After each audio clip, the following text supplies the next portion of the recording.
எனக்கு ஹீரோனாக்கா நிச்சயமாக செந்தமிழன் சீமன் தான் ஹீரோ. என்ன காரணம்னு? காரணம் என்னன்னு சொன்னாக்கா, நீ அடித்தளத்துலேருந்து வந்திருக்காரு, ஜீரோலேருந்து ஆரம்பிச்சிருக்காரு. அவருக்கு பின்புலத்தில் வந்து அவள் அப்பா நடிகர் கிடையாது, அப்பா இயக்குனர் கிடையாது. இவர் வந்து எப்படின்னா புதுசாக இயக்குனர் ஆகி அதுக்கப்புறம் வந்து ஈழத்தமிழர்கள் பாதிக்கப்பட்டு 1.5 லட்சம் தமிழர்களை கொன்று குவிக்கும் போது அந்த இரத்தத்தின் சகத்திலிருந்து பிறந்தவர் தான் சீமான்.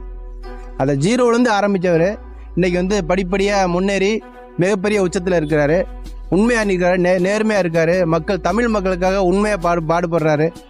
நிச்சயமாக அவர் தான் சூப்பர் ஸ்டார். எங்கெல்லாம் பாதிக்கப்படுறாங்களோ தமிழர்கள், எங்கெல்லாம் பாதிக்கப்படுறாங்களோ அங்கே போய் நிற்கிறாரு, மக்களுக்காக குரல் கொடுக்குறாரு. குரல் கொடுப்பது மட்டுமில்லை, மக்கள் பாதிக்கப்பட்ட அந்த எந்தெந்த இடத்துல பாதிக்கப்படுறாங்களோ அவங்களோட கூட இருந்து அதை வென்று கொடுக்குறாரு, மக்களுக்காக வென்று கொடுக்குறாரு.